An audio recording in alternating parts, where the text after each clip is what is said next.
We often expect ourselves to be trim, fit, and perfect on the outside. When our physical appearance doesn't meet or exceed societal standards, we tend to fault ourselves. We can even become filled with shame that leads us to extremes, such as constant fad dieting, depriving ourselves of food, binge eating, or exercising to the point of depletion. The more we strive toward the fictional ideal of perfection, the more we feel broken inside. These cycles, heavily perpetuated by our dualistic society, create incredible harm. Is the cure to discover what's eating at us from the inside? Today, we'll focus on this listener's real-life question. I'm so sick of myself and my eating habits. I try hard to lose weight until I'm starving myself. I sometimes get close to my goal weight, but then I binge on all the things I deprived myself of, especially ice cream. My friend says it's a mental thing, but I think my body just wants to be fat. Who is right? And with that question as the focus of today's episode, I'm Dr. Carla Manly, and this is Imperfect Love. Welcome to Imperfect Love with Dr. Carla Manly, psychologist, author, and relationship expert. I'm here to help unravel mysteries and misconceptions about love, relationships, and mental health issues, plus everything in between. Love is complicated, people are not perfect, and relationships surely can be tough. Together, we'll navigate this messy, imperfect space of real life.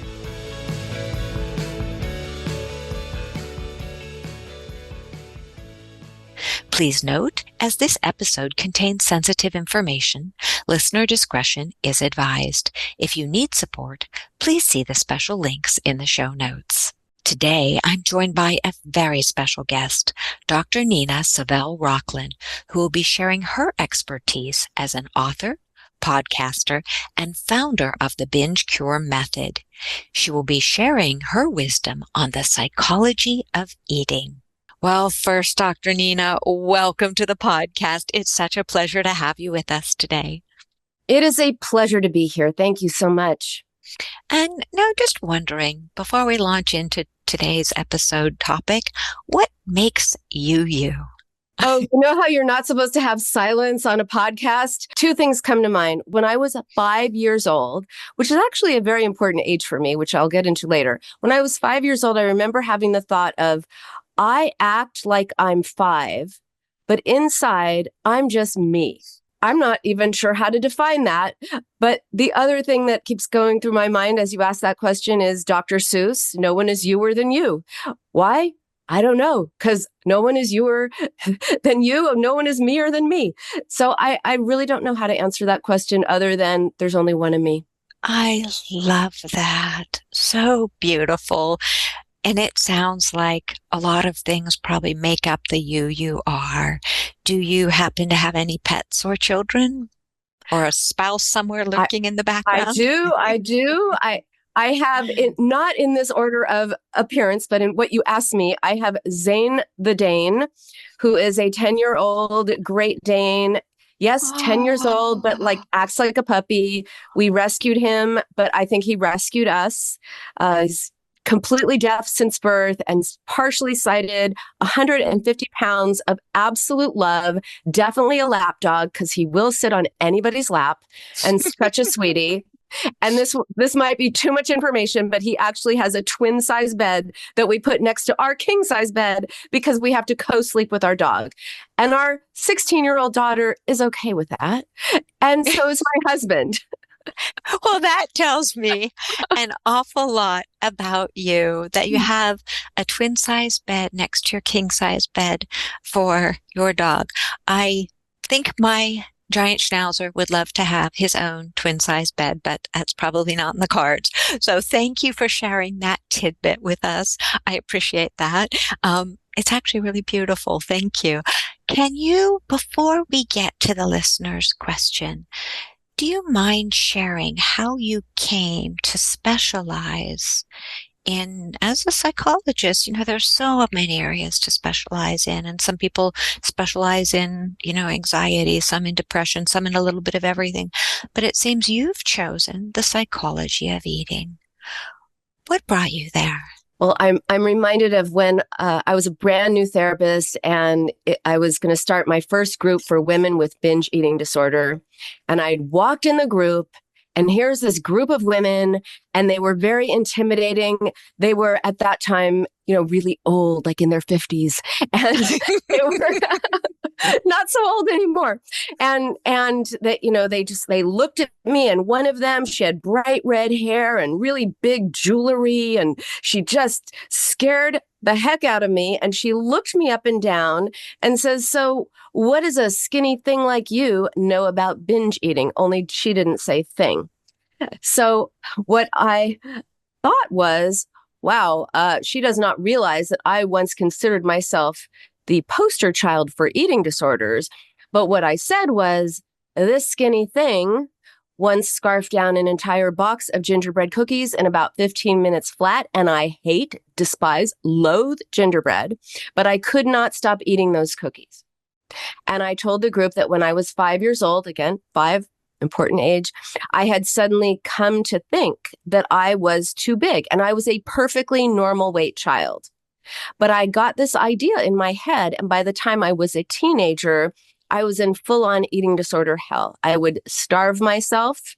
Eventually, my willpower would fail. I would eat the kitchen. Sometimes I would purge. That is why I was the poster child for eating disorders, because I basically had all of them. And in college, I finally went to therapy, but I went for anxiety. So I talked about guys and my family and goals and friends and all the things, except I never spoke about food, not once. And yet, by the time I left treatment, despite having never discussed my eating disorder behaviors, which were extreme, my therapist had no idea she was in fact treating the poster child for eating disorders. By the time I left, all my eating disorders had gone, all my behaviors were gone, and not once had I talked about food.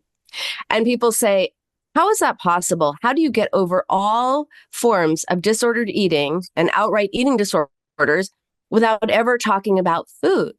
And my answer is because food was never the problem. It was actually the solution to my problem, which in my case was a very a harsh way of relating to myself. I was very much a perfectionist. Nothing was ever good enough. I would, just berate myself, beat myself up, drive myself crazy, and then focus on food, whether thinking about it or eating it or whatever, as a way of coping. And that led me to want to become a therapist, in fact, a psychoanalyst, so that I can help other people stop the madness around food, weight, and body image issues.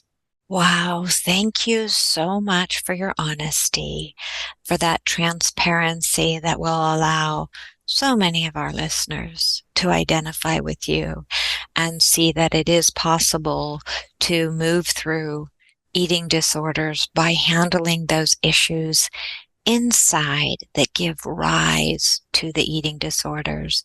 And I've noticed in my client base that those who come with disordered eating or eating disorders, that it is generally exactly the same thing. The food is just the issue that is latched onto in daily life.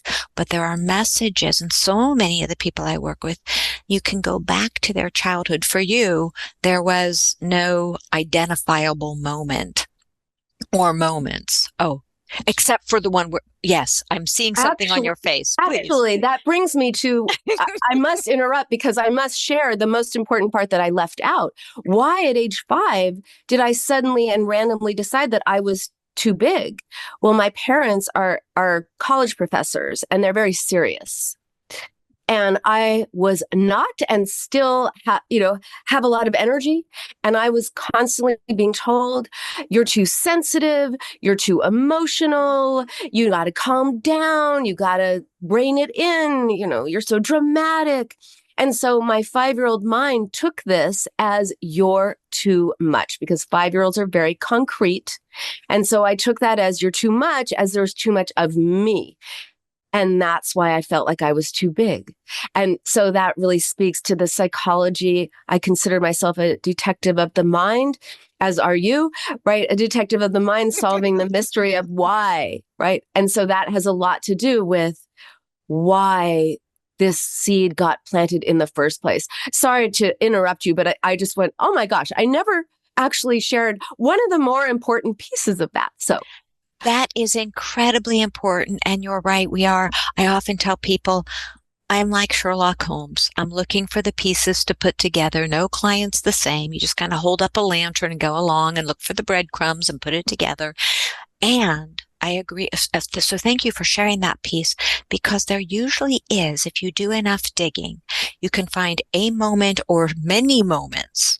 And if you only have one moment, usually that moment is symbolic of the types of messages you were getting over and over again, but your young little mind was only able or willing or wanting to hold on to one of those key ow moments, those key pieces. And from parents saying, oh, that food will look better on the plate than on you, to a 6-year-old, to children being forced to run to work off their dinner or their dessert when they were 7 years old, to kids being told you can't have bread, there's too much carbs, to, oh, you're fat, oh, you have a big butt, or you have jelly thighs, whatever it is, all of the things I've heard. And I think even in my case, because, I have my own history with food, and as most people do, that you can go back and find those messages that maybe even weren't always pointed at you, but at a sibling being told, oh, don't eat the mayonnaise, or, oh, you're too fat, or you went to college and gained 10 pounds. And here you are, tiny, looking up at this person and saying, oh, well, they're being shamed, and I don't want that to happen to me. So we can see, as even before we're getting to this listener's question, that so much of what we need to do, and which is why psychotherapy, and listeners, let me bracket this with something important. If you have a full-blown eating disorder, or there's anorexia or binge eating, neither Dr. Nina or I are saying don't go to an eating disorder specialist. We're not saying don't get help from your medical care provider. Don't check yourself in to a facility for, anorexia. No, we're not saying that at all. We are saying that there are times when the fit with a therapist is really good, and you continue to do the work every week, showing up for your sessions, plodding through the work. You will, over a course of years, tend to get to the issues that are eating you from the inside out. But we are not saying, and I'll double check with you, Dr. Nina, we are not saying that if there's a health issue, a serious mental health issue or a serious physical issue, we are not ever saying to not seek immediate and appropriate support. Would you agree, Dr. Nina? Absolutely. And I speak as someone who has exclusively treated people with eating disorders for 23 years. Yes. So I think it's important. I don't really treat people with anorexia. It's mostly binge eating. You cannot think if you are starving your brain. So most of the Binge Cure Method is really for people who struggle with binge eating or emotional eating. Absolutely. Anorexia is is most lethal diagnosis in the DSM. And it is so important to get help, serious help. And often you need to get medically stabilized before you can even do the work, because you can't think on a starved brain. But speaking of starving, this is a terrible segue, but I want to go back to what the listener was saying, was that she starved herself, and then she finally her willpower would fail, which is exactly what happens. Look, first of all, binge eating is the most common eating disorder, is the most prevalent eating disorder that nobody knows they have. Right? They think that they have no willpower. They think they don't have control. They think they're a food addict, things like that. But no, binge eating disorder is a diagnosable and treatable condition. It is a coping strategy. But some people binge eat because they don't eat enough. And there is the diet binge cycle. They may not fit into the diagnosable binge eating disorder category, but they're binging because they're actually not eating enough. And if you don't eat enough, if you're on a diet and you haven't allowed yourself to eat XYZ, eventually your willpower is going to stop working and you're going to want the thing that you can't have. And you're going to go crazy, especially if you have a good food, good me, bad me mentality, then that leads to that diet binge cycle. But she said something else, which is that when she gets close to her goal, she starts to sabotage herself.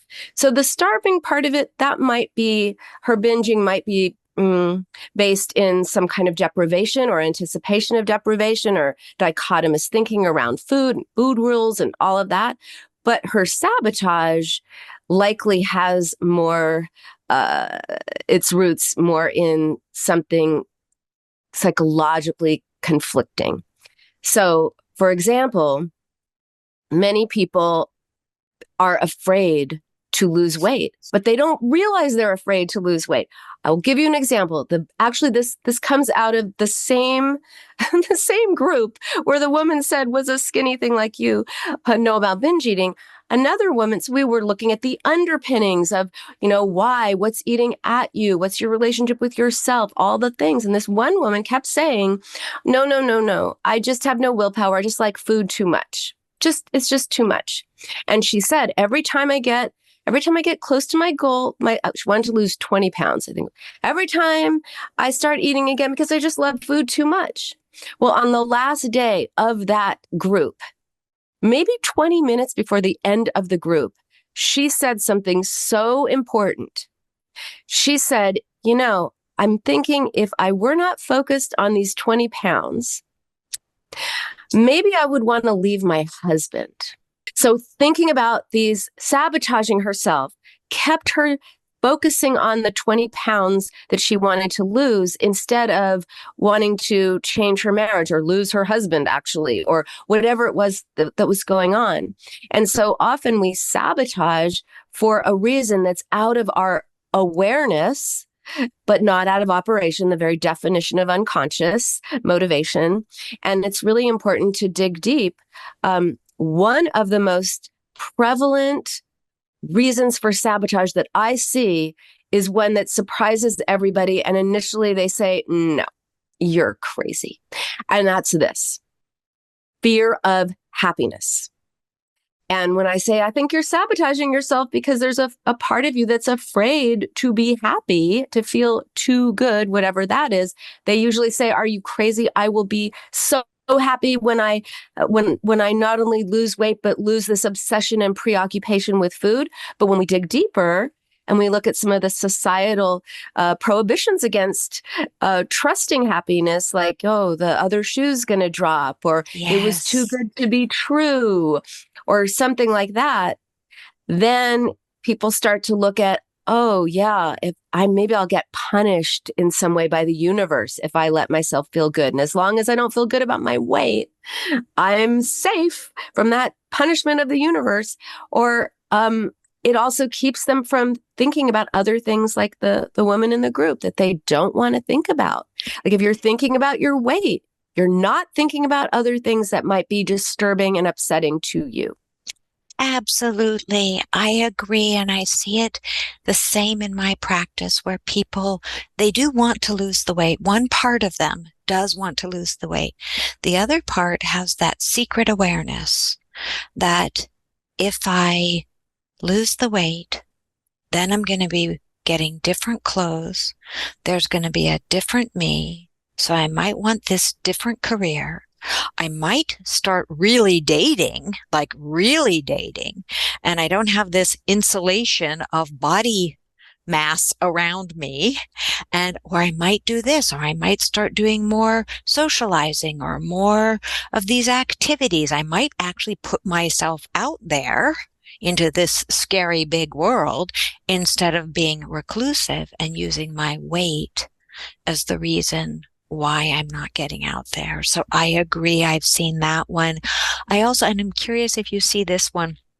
It sounds as if you do, because it's where you were, and I see this one almost as equally as common, where it is that idea that the world is so uncontrollable, everything out there, that if I can restrict my eating, restrict my food, keep all of that and in place, then I am safer. If I can't control all of these things out here, but I can control that I have 3 slices of, cucumber, or 2 slices of lettuce, or whatever it is, because food is something that is controllable, but then in that way, but then the body gets starved for nutrients, for regular fuel.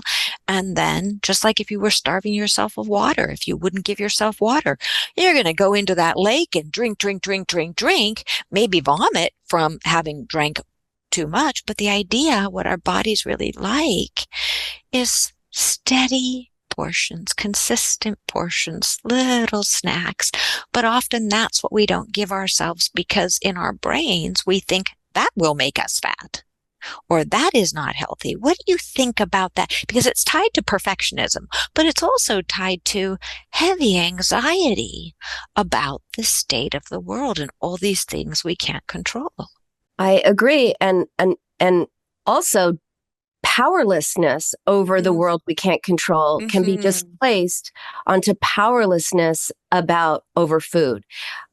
The other thing is that the diet industry, the $60 billion diet industry, sells us the illusion that if we just lose weight, we will be different people. If we're shy, we'll become confident. This is another reason for sabotage, right? If we don't have a great job, somehow we're going to get a great job. If we aren't dating, we're going to go date up a storm. And it sells us this illusion that we'll actually be different people if we lose weight, and that and people will treat us differently if we lose weight. And that is a powerful, wonderful illusion, right? And so when we get closer to our goal weight, when everything is going to be great, and realize we're still ourselves with the same problems, the same issues, the same whatever. Sometimes that sabotage occurs so that we can preserve the illusion that, hey, if we just get to that weight, then life's going to be good. We don't want to give up that illusion on some level. And I completely agree. And I think that it's so important for our listeners to realize that what we're talking about here in general are small changes in psychological awareness that allow you to release the focus on food and turn the focus more into your internal world. Sometimes it's definitely heavy in the past, figuring out those unhealthy messages, those unhealthy expectations, maybe hypercritical parents, hyper demanding parents, maybe past relationships that worsen things. And certainly as you work on those issues, the inner world feels much safer and more secure and gentle. And when you're more empathic with yourself, and empathy isn't an excuse to go and binge eat, because some people get afraid of that if I'm gentle with myself, I'll get out of control. But really, the gentleness inside, I found that easing of all of that hyper perfectionism and hyper demanding, it actually makes us more in tune with when the body is really hungry. Like when the stomach is hungry, what am I hungry for? Am I hungry for a hug? Am I hungry for a kiss? Am I hungry for a phone call with a friend? Am I hungry for a walk? Or am I hungry, truly hungry for food? And if I'm hungry for food, am I truly hungry for that ice cream? Or am I hungry for a carrot or berries or a handful of nuts? Sometimes we might be truly hungry for ice cream. But most often the body is actually really hungry when it is hungry, it wants clean, pure food. Oh, I have to tell the aforementioned 16-year-old is going to be like cringing if she hears this. But when she was about when she was about 9, so how I raise my girls, I also have an older daughter. How I raise them is with food neutrality. So I would say, do you want some ice cream, or do you want some apple and peanut butter? Do you want some hummus and carrots, or do you want some cookies? Do you want, like, I'd offer them two equals. So one Halloween, we went trick-or-treating with a friend of hers whose mother believed that sugar was poison. And the girl that was going trick-or-treating with us knew that as soon as we came home, her mother was going to confiscate all her candy. And because it was, it was candy is the devil, right? Sugar is poison. And she's going to take it all away from her. So the whole time, this kid is sneaking candies the whole time. She's eating. She must have had like 20 pieces of candy. And finally, at one point, my daughter said, "I'm hungry. I'm hungry." And my husband said, "You have a king size pillowcase full of candy. Have some candy." And she said, "No, Dad, I want real food." Oh, So that's because her friend got the message of, "That's bad. You can't have it," which of course made her want it more, instead of learning to be intuitive and have sometimes without overdoing it. And my daughter, who was raised with food neutrality, could make healthy choices and know that she was hungry for real food. And it really illustrates how deprivation leads to binging. Either deprivation or the anticipation of deprivation leads to binging. And it's really so important to look at, when it comes to emotional eating or binge eating, as you said, what are you hungry for? Are you eating to fill an emotional void that we can feel as emptiness, and fill it yes. symbolically with food? People will say to me, "Oh my gosh, I ate until my stomach hurt. What's wrong with me? How can you tell me I'm not addicted to food when I'm in physical pain, unbuttoning all of the pants of my jeans, and I still can't stop?" And my answer to that is, let's look at what emotional pain you might be in that you are unconsciously converting to physical pain, because your physical pain may be expressing what your mind cannot. So it's important to be curious, to be that detective, and to really look at your why. I like to say it's about why power, not willpower. Your why is everything. Thank you for highlighting that. And because you're right, it is the why, the being curious. I always lead with, try to look at things non-judgmentally. Leave shame outside, leave blame outside, and just look, why am I doing this? And because often people were parented with no why, just because this is how it is. And I also love how you really brought the example of the pillowcase of candy and food neutrality, because I do the same thing. There's plenty of anything in our house. You can have whatever you want. Nothing's but just look at what your choices are. You can have what you want. You can have an apple, you can have a cookie, you can have carrots, and whatever you want. You can have chicken. I'm a vegetarian, so you can have some of my tofu, whatever it is, right? And when we make it neutral, and research does show this, and there's even older research on this, that when kids are deprived of food, right, they will tend to, even little ones, they will tend to go one way in order to get homeostasis, to feel like they're getting full again. And there's also research that if kids are given sweets and they were deprived of sweets, but also a table of healthy food, the kiddos will at first go to the sweets, crazy for the sweets. But over time, they'll be, "No, I don't want that." And they will naturally want the healthy food. The So real food. yes, the real food, as your daughter put it.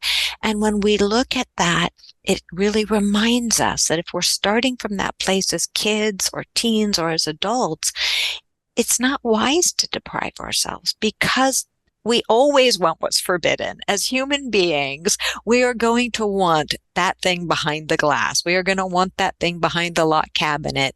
We're going to want that thing we can't have. And if we make it where you can have it, just can we practice moderation? Can we plan seeing if we're really hungry? And if you gave me a choice any night of the week of do I want a cookie or do I want raspberries? I'll take raspberries. It's just what I want. I love berries. So we can see that, and that's not how I wasn't raised that way. I was raised to believe that Cheez-Its were a treat, or sugar was a treat, or, that sort of thing. And we can reprogram ourselves to find real food, as you say, plenty wonderful. Once we realize how we're using it for other reasons. Mm-hmm. That's why you can't start to learn to eat intuitively until you're looking at why you're eating out of some conflict, emotional need, whether it's for comfort, even celebration, to fill the void.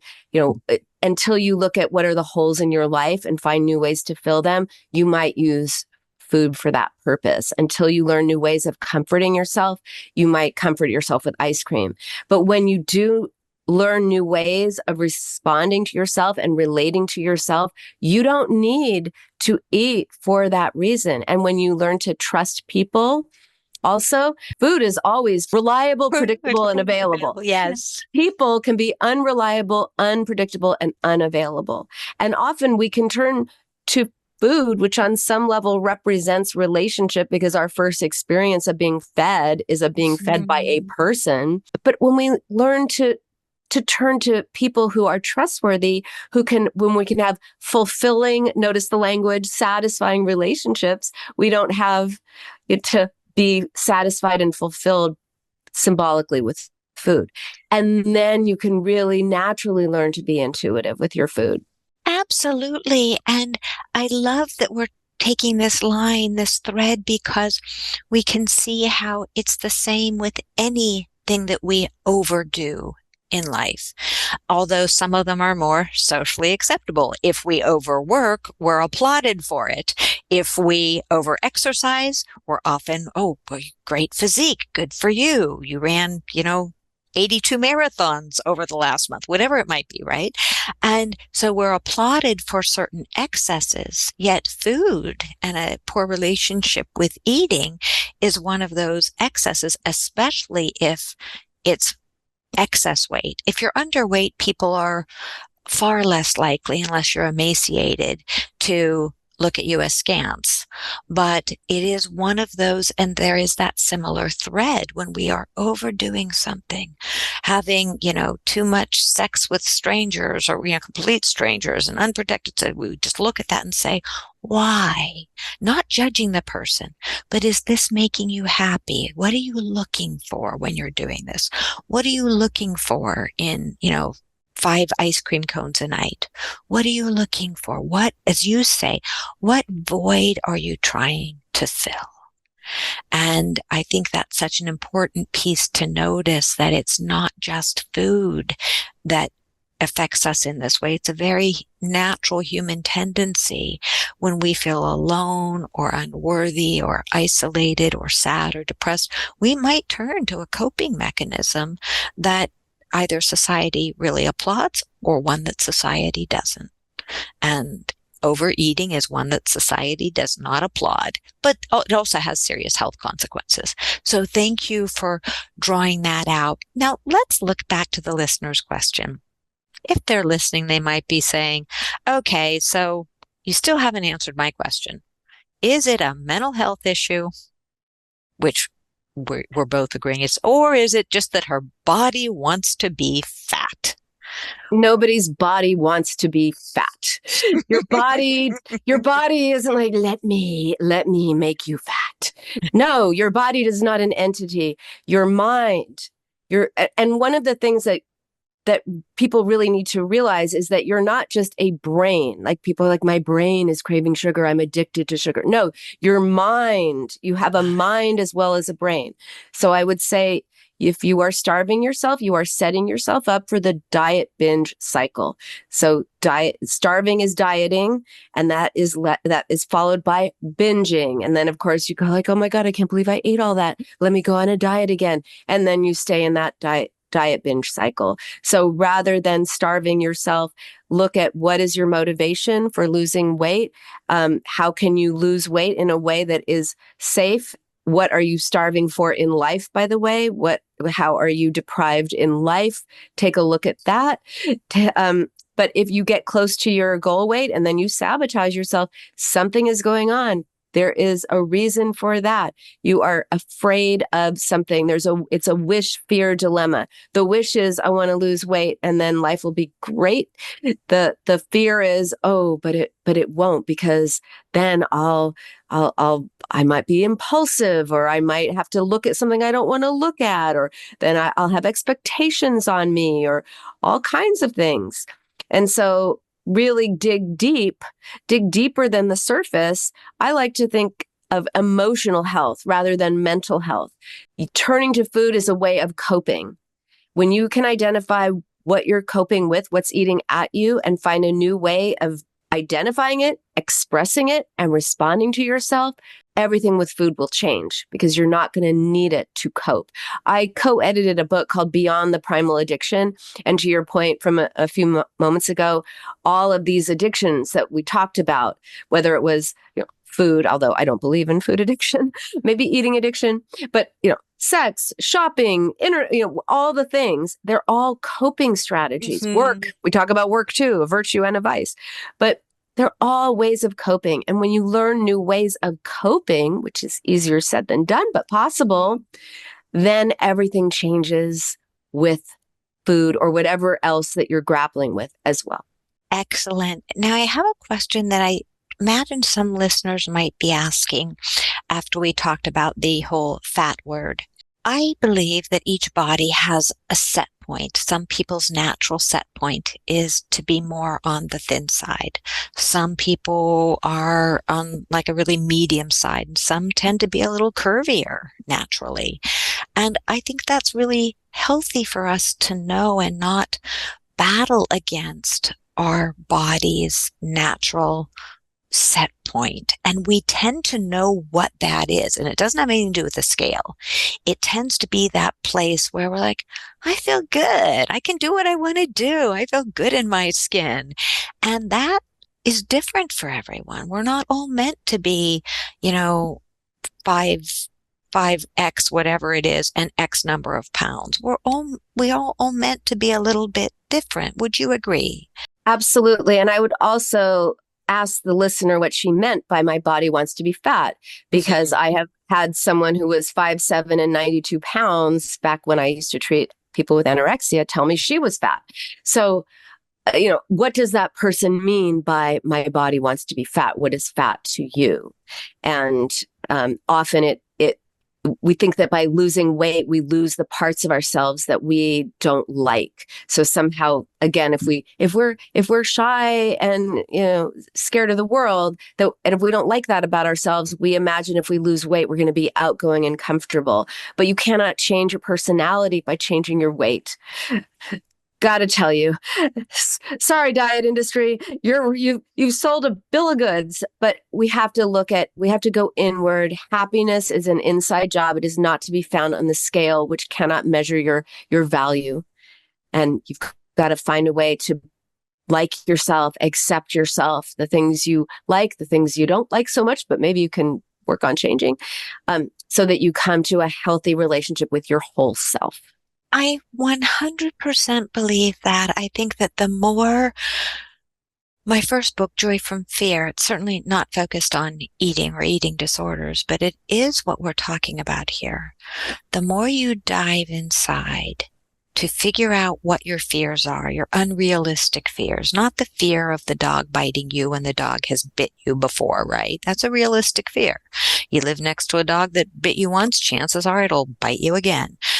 But the unrealistic fear that if I do this, I won't be loved. If I weigh this much, I will be hated. If I break off and follow this career or do this or leave my husband, as you said, I will not be loved. I will be wrong. I will be bad. All of that dichotomous thinking, that right, wrong, good, bad thinking that really perpetuates eating disorders. When we learn to work through our fears, to make friends with them, to listen to the messages, listeners, this is not easy. This takes, as Dr. Nina was saying, her journey through therapy was years. And as we do our therapy, my journey through therapy, oh my goodness, the amount of therapy you need to do to get your master's, and then because they require it, good programs require it, and then to get your doctorate, thank goodness, because you're working out all your issues as best you can. Of course, life never stops giving us issues, but it's the process, and our society has us believing it's one pill, one shot, let me read this self-help book and that will change my life. Mm-mm. It is not, oh, let me order this diet plan. And those things may help you get a start, but you are not going to be successful long term on the well-being inside, on that mind. As you say, people often use mind and brain interchangeably, but the mind is separate from the brain. And when you start doing the inner work, and yes, it's scary at first, it's uncomfortable, you're dredging up stuff that you might not want to look at, that might be like, oh God, really? That's why I'm eating? That's where that goes back to that. Okay. It's all normal human stuff. We are all so much more imperfectly, wonderfully alike than we are different. And when we start looking at this and making friends with it, journaling about it, as you said, going to support groups. I say it over and over again on this podcast. Support groups are a well-run support group. Well-run, emphasis on that, is worth its weight in gold. Why? Even when you're not speaking or sharing, you're hearing from other people, maybe things that have worked for them or about their dark times or their light times. And you're seeing how you're just another part of humanity, that you are not broken. And they're often either free or low cost. So if you can't afford one-on-one psychotherapy, maybe you can afford a support group and a self-help book that's a really good one. I'm seeing Binge Cure on your shelf behind me, but we will get to that. So what do you think? So what do you think, having run support groups, what do you think? Because now we're trying to add some tips for our listeners, not just the one who wrote in, but any listener who is struggling with disordered eating. Well, I think you really want to look at find a therapist or a group or someplace that does not look at the behavior, but actually looks at what's causing the behavior. I liken it to a weed and a root. If we just address the behavior, that's like plucking a weed, whether it's dieting or going like, instead of binging, I'm going to do, walk my dog. That's not going to help you. I'm going to take a bubble bath. That's not going to help you. You've got to dig deep. I love this analogy because we cannot see a root, but we know it is there because it grows a weed.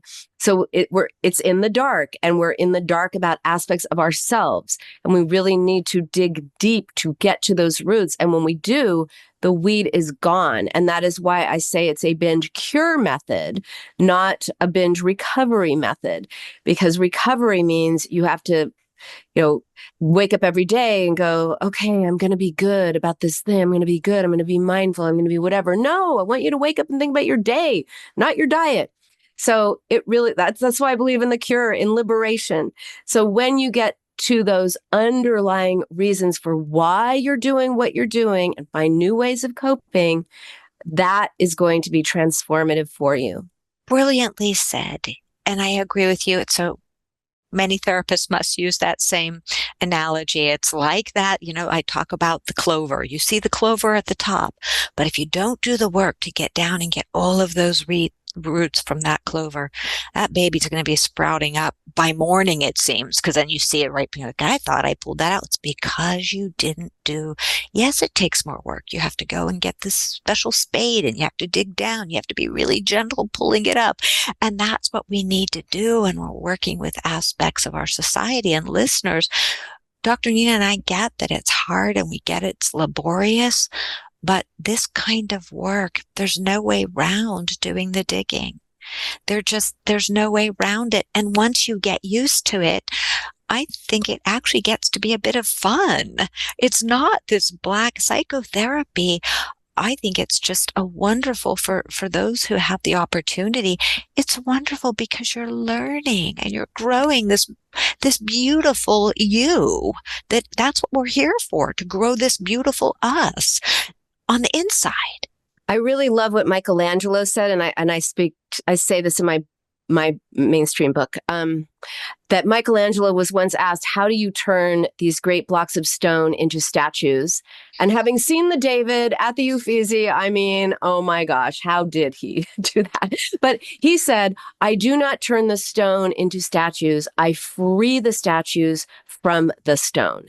And that is this work. We are chipping away at what is keeping you stuck so that you could be free, your authentic, most beautiful, true self. And that is how I see this work. It's not about you need to change. It's not about you're broken, you need to be fixed. It's about discovery. Whether we're chipping away or digging deep or both, you can discover your truest, beautiful self. And thank you for reminding us of Michelangelo, because when we look at the idea, for anyone who knows his work, those sculptures took him so much time, so much energy. And it is the same with self-work. And sometimes he'd be working and be almost done and would find a vein within, and it's just like, okay, abandoned ship, start again.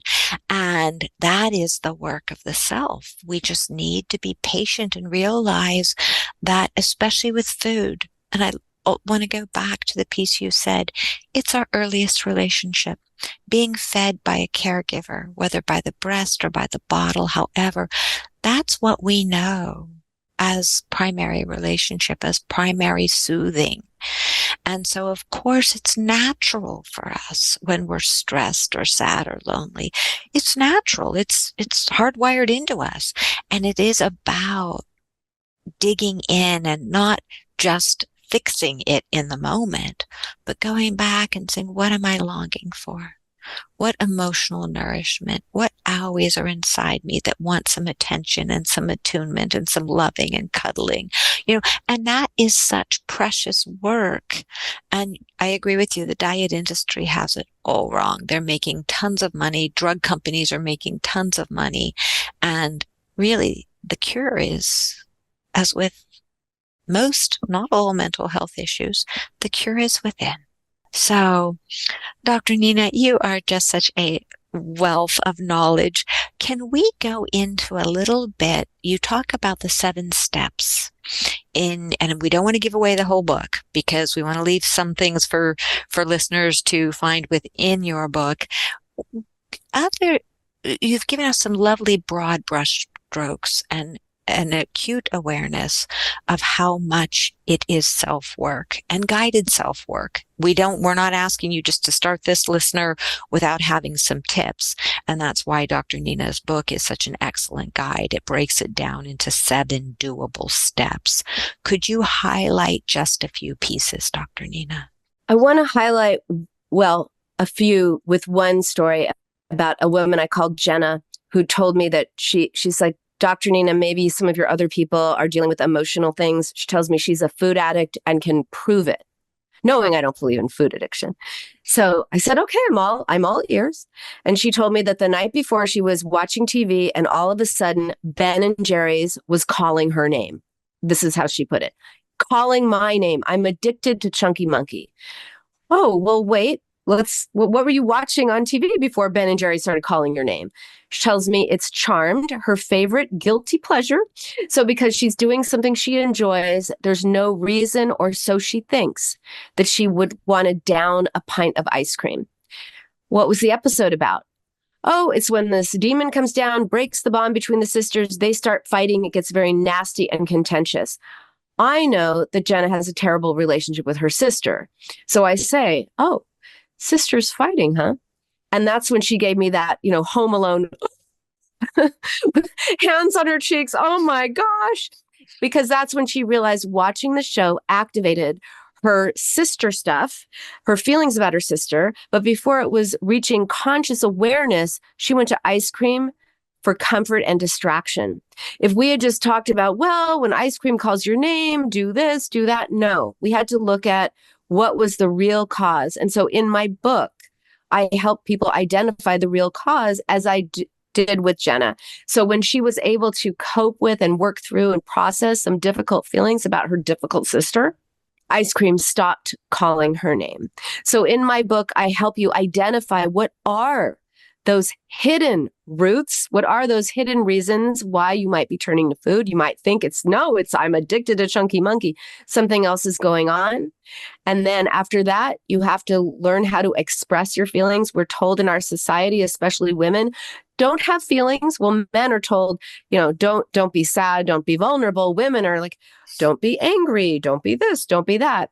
What do we do with those feelings? We turn it on ourselves. We don't know how to appropriately express our feelings and comfort ourselves with words. So the book takes you through all of that, learning how to heal the past, be in the present, and think about the future, all without using food as a way of coping.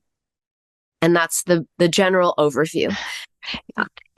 You make it sound very simple, and yes, it's complex, but it is simple. It just takes, and I don't think you are at all oversimplifying it. It just takes us time, because the body wants to be in balance. The psyche wants to be in balance. Everything in the external world, not everything, but so many things are working against that natural balance. So there are simple principles, but we do have to do a lot of work to notice, as you said, something as minor as a TV show. Something as minor as seeing a happy couple walking along a path if you're alone and used to comforting yourself with food. All of these little things. Talking to somebody who reminds you of a really critical father who was hyper-focused on food and thinness. All of these things. We're getting triggered, and then we turn on, our cell phones and look at social media, and we're immediately comparing ourselves to someone who might be a real person. They might be exactly look that perfect way, or they might be heavily airbrushed or filtered or whatever it is. But the point is, that type of comparison doesn't do us any good, and we are surrounded by it. So many things to look at. I wish we had more time. Are there any final pieces, Dr. Nina, that you'd like to share? I want to say this. I have treated people who have struggled for 10, 20, 30, 40, even 50 years, women and men who struggle with this.